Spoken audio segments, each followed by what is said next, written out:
कुलदीप सिंह सेंगर, पूर्व विधायक, बाहुबली विधायक, उन्नाव रेप कांड का प्राइम एक्यूज्ड, सजा याफ्ता।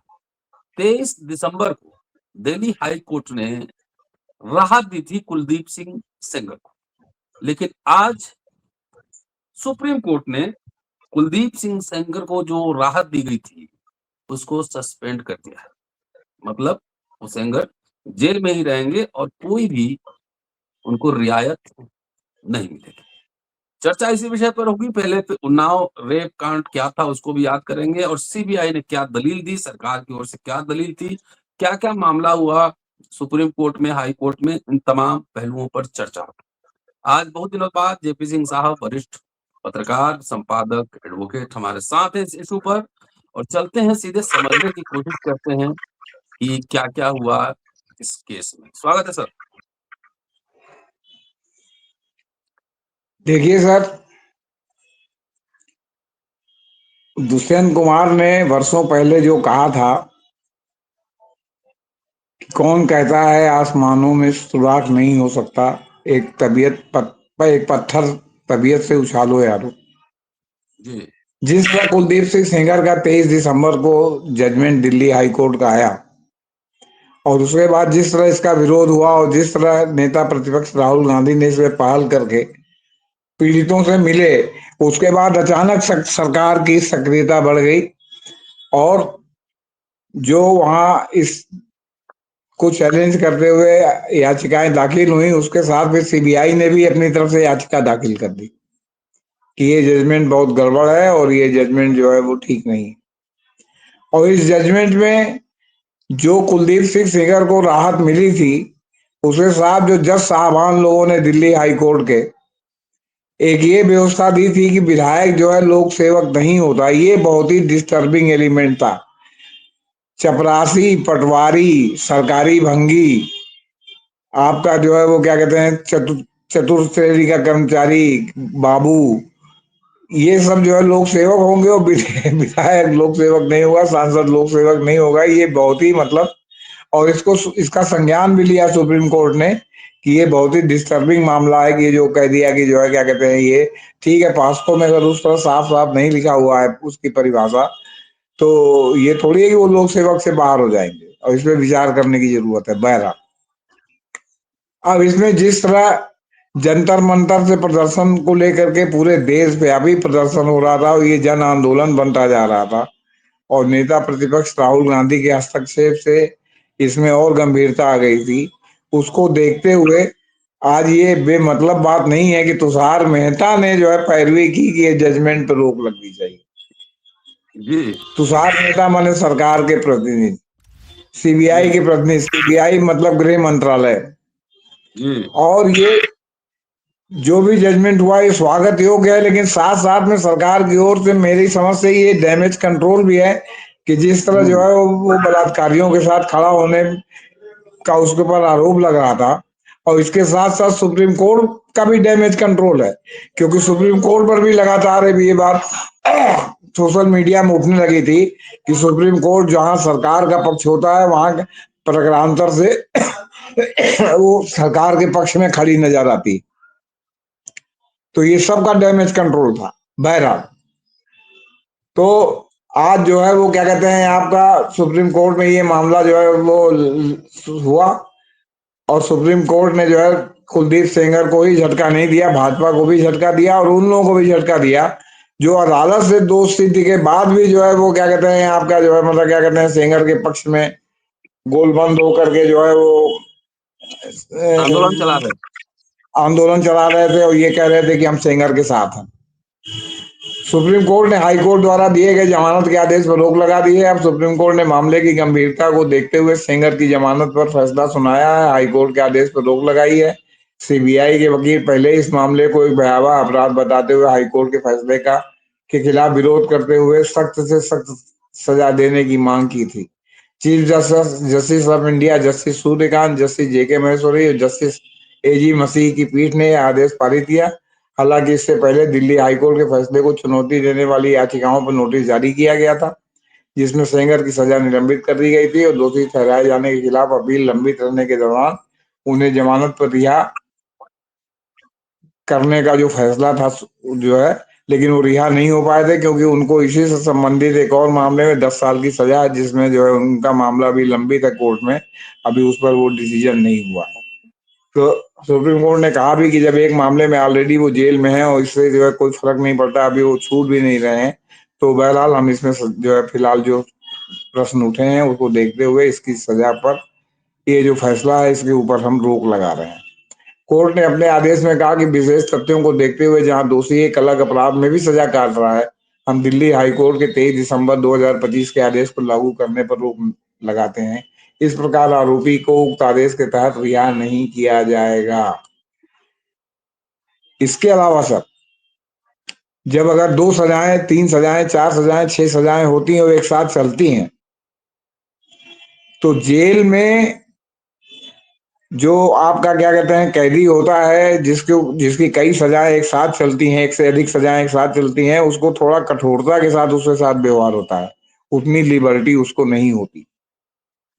तो ये एक मामले में जमानत हो जाने से वो जो है वो सजा जो है वहां भले जेल में वो रहते लेकिन उनको थोड़ी लिबर्टी मिलती, वो लिबर्टी को फिलहाल रोक लग गई है।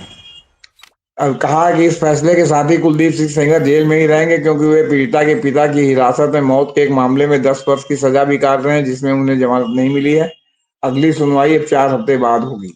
कोर्ट ने आदेश दिया, हम पाते हैं कि कानून के महत्वपूर्ण सवाल हैं, नोटिस जारी कर रहे हैं। आमतौर पर जब किसी दोषी विचाराधीन कैदी को ट्रायल कोर्ट, हाई कोर्ट के आदेश के तहत जमानत पर रिहा किया जाता है, तो इस अदालत को ऐसे व्यक्ति को सुने बिना ऐसे आदेश पर रोक नहीं लगानी चाहिए। इसमें इसमें पीड़ित पक्ष को नहीं सुना गया। हालांकि प्रतिवादी को आईपीसी की धारा 304 भाग 2 के तहत एक अन्य मामले में दोषी ठहराया गया और वह हिरासत में है। हम विशेष तथ्यों को देखते हुए विवादित आदेश के संचालन पर रोक लगाते हैं। प्रतिवादी को विवादित आदेश के तहत हिरासत से रिहा नहीं किया जाएगा। पीड़िता को अलग से एसएलपी दायर करने का कानूनी अधिकार है। उसे इस अदालत से अनुमति की आवश्यकता नहीं है। यदि उसे मुफ्त कानूनी सहायता की आवश्यकता है तो सुप्रीम कोर्ट कानूनी सेवा समिति मुफ्त कानूनी सहायता प्रदान करेगी। वह अपने वकील के माध्यम से भी अपनी अपील दायर कर सकती है। बेंच 2 याचिकाओं पर सुनवाई कर रही थी, एक सीबीआई द्वारा दायर और दूसरी वकीलों अंजलि पटेल और पूजा शिवकार द्वारा, जिसमें दिल्ली हाईकोर्ट के आदेश को चुनौती दी गई। विवादित फैसले पर रोक लगाते हुए सेंगर की याचिकाओं पर नोटिस जारी किया था। सीबीआई की ओर से पेश सॉलिसिटर जनरल तुषार मेहता ने कहा, देखिए बहुत महत्वपूर्ण बात है क्योंकि सरकार भी इस बार सेंगर के खिलाफ सुप्रीम कोर्ट में सरकार ने बयान दिया, क्योंकि सरकार नहीं चाहती थी कि सेंगर के साथ खड़े होकर के वो पूरे देश में लोगों का को भजन करे और आशा राम, राम रहीम, इस तरह के लोगों को जो लगा, स्वामी चिन्मयानंद, इस तरह के लोगों को जो लगातार जो है कोर्ट से छूट मिलती रही और एक ये आरोप लगता रहा कि बलात्कारियों के साथ ये जो सरकार खड़ी है, तो उससे कहीं ना कहीं अपना दामन छुड़ाने की भी कोशिश सरकार कर रही थी। और इसको आप उत्तर प्रदेश सरकार और केंद्र के टकराव के रूप में भी देख सकते हैं, क्योंकि सेंगर क्षत्रिय हैं और उत्तर प्रदेश सरकार में योगी आदित्यनाथ सरकार पर क्षत्रियवाद का आरोप लग रहा है। तो कहीं ना कहीं जो है वो क्या कहते हैं, अगर जो है वहां का गृह मंत्रालय उनके खिलाफ है और वो जो है सीबीआई की ओर से कह रहा है कि नहीं उनको जेल में ही रहना चाहिए, आदेश गलत है, तो इसको आप उस तनाव के रूप में भी कहीं ना कहीं आप उसको देख सकते हैं। उससे भी उसमें उसकी जो है क्या कहते हैं खुशबू बदबू जो भी कहिए वो आ रही या महक आ रही। तुषार मेहता ने कहा कि हाईकोर्ट ने यह मानने में गलती की कि पॉक्सो एक्ट के तहत गंभीर अपराध के प्रावधान लागू नहीं होते, क्योंकि सेंगर को लोक सेवक नहीं माना जा सकता। उन्होंने तर्क दिया कि पॉक्सो एक्ट के तहत अपराध भेदक यौन हमले और गंभीर भेदक यौन हमले की अवधारणा में के इर्द गिर्द संरक्षित है। यह गंभीरता तब उत्पन्न होती है जब अपराधी बच्चे पर हावी स्थिति में होता है। मेहता ने कहा कि लोक सेवक शब्द पॉक्सो एक्ट में परिभाषित नहीं है, इसलिए इसे संदर्भ के अनुसार समझा जाना चाहिए। उनके अनुसार पॉक्सो एक्ट का मतलब के मकसद से एक पब्लिक सर्वेंट का मतलब ऐसा व्यक्ति होगा जो बच्चे के संबंध में एक प्रभावशाली स्थिति में हो। उस स्थिति का गलत इस्तेमाल करने पर गंभीर अपराध के प्रावधान लागू होंगे। उन्होंने तर्क दिया कि सेंगर उस समय इलाके में एक शक्तिशाली विधायक होने के नाते साफ तौर पर जो है ऐसा दबदबा रखते थे। उन्होंने कहा कि पॉक्सो एक्ट का असर सबसे ऊपर होगा। इस दोषी को पीड़िता के पिता और कुछ अन्य लोगों की हत्या का भी दोषी ठहराया गया। वह अभी जेल में है, वह बाहर नहीं आ पाया। मैं आपके लॉर्डशिप से आदेश पर रोक लगाने का आग्रह करता हूं। हम उस बच्चे के प्रति जवाबदेह हैं जो 15 साल का था। जिस डेट में उसके साथ ये घटना घटी थी पीड़िता के साथ, उस समय वो 16 साल से कम उम्र की थी।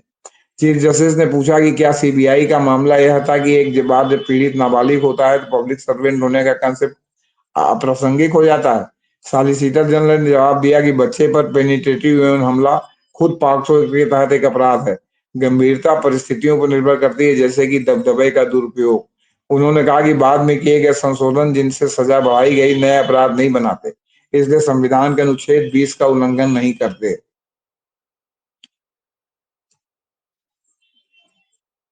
तो चीफ जस्टिस ने पूछा, क्या सीबीआई का मामला यह था कि एक बार जब पीड़ित नाबालिग होता है तो पब्लिक सर्वेंट होने का कंसेप्ट अप्रासंगिक होता है? तो उन्होंने कहा कि नहीं, ये दबदबा का जो है दुरुपयोग है। उन्होंने कहा कि बाद में किए गए संशोधन जिनसे सजा बढ़ाई गई अपराध नहीं बनाते। 2017 के बलात्कार मामले में कुलदीप सिंह सेंगर को दिसंबर 2019 में दिल्ली की एक ट्रायल कोर्ट ने नाबालिग पीड़िता के अपहरण और बलात्कार के लिए दोषी ठहराया था।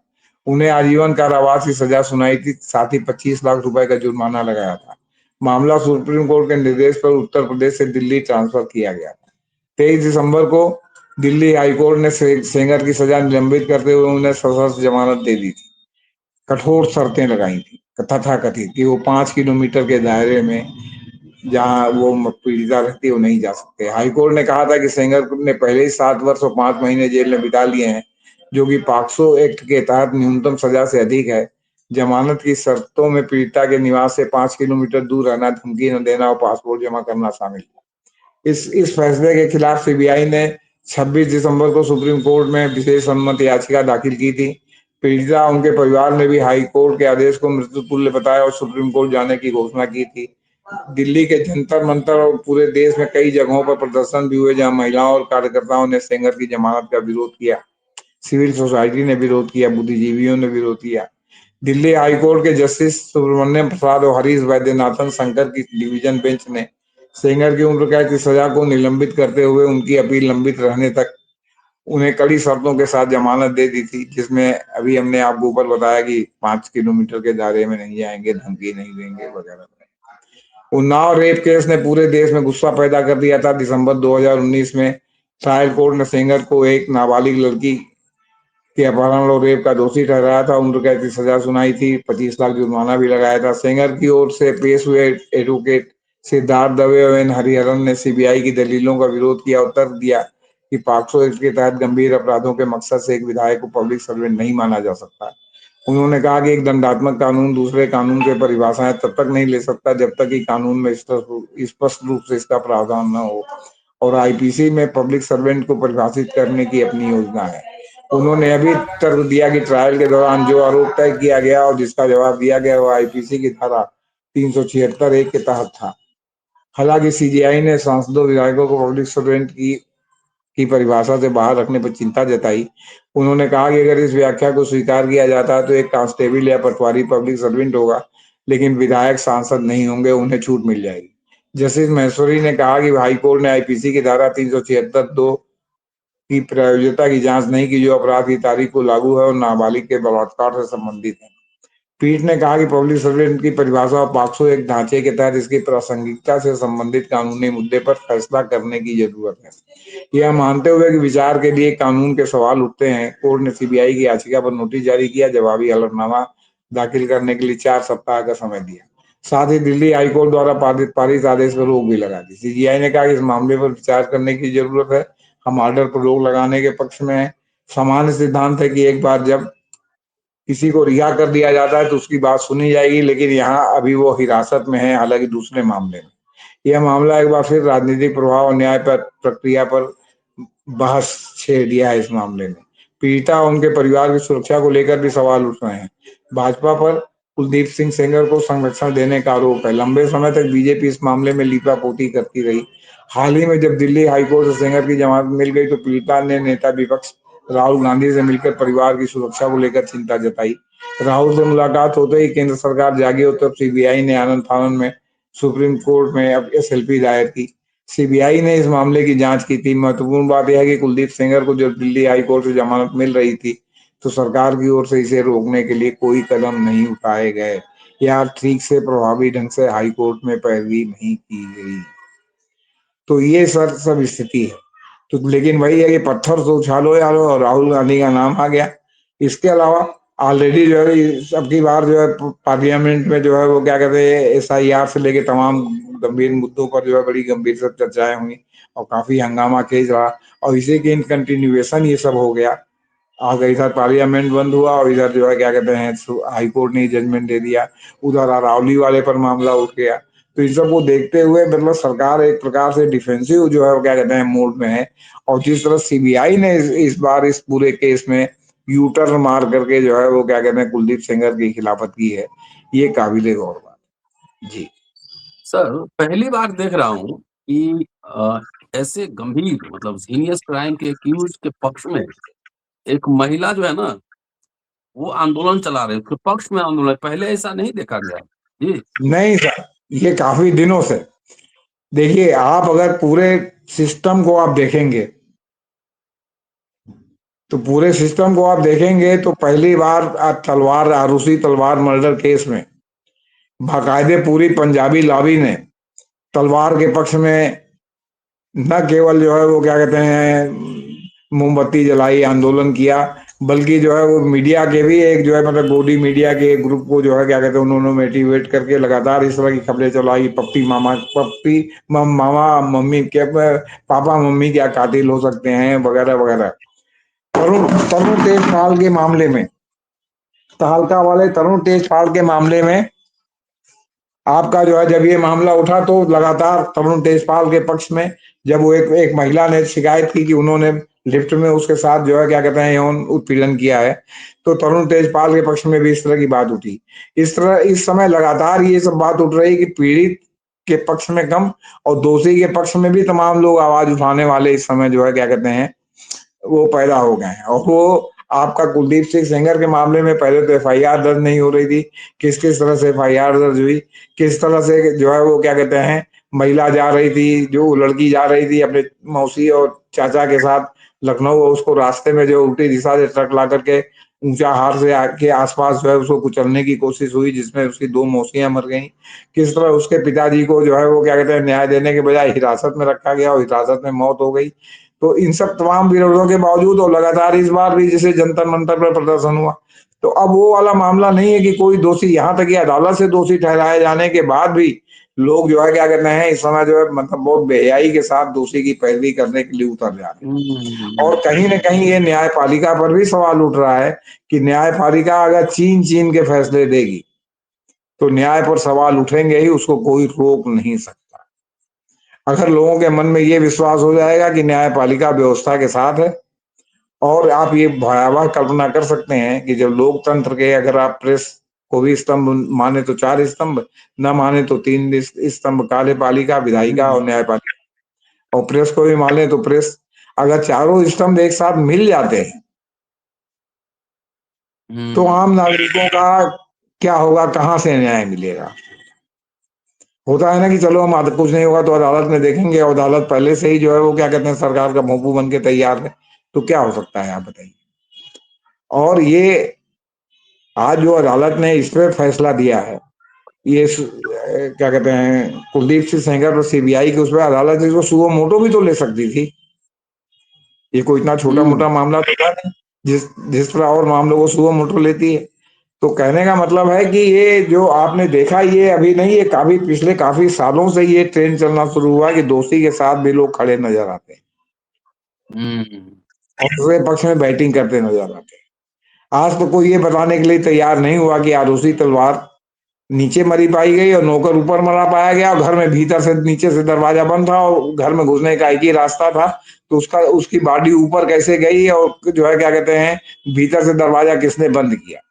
आपको ये कहने वाले तमाम डॉक्टर से लेके इंजीनियर तक मिल जाएंगे आरूसी तलवार कांड के किरदार, जो कहेंगे कि पापा मम्मी को गलत फंसाया गया, नौकरों ने मारा। जी चलिए सर, बहुत बहुत शुक्रिया, और अगले एपिसोड में मिलते हैं तो जरा अरावली मामले में क्या चल रहा है वो देखना है। और इस मामले में एक बड़ा गोदी पत्रकार अर्णव गोस्वामी, वो सरकार के खिलाफ लगातार शो कर रहा है। ये भी जरा समझेंगे कि आखिर मामला है क्या?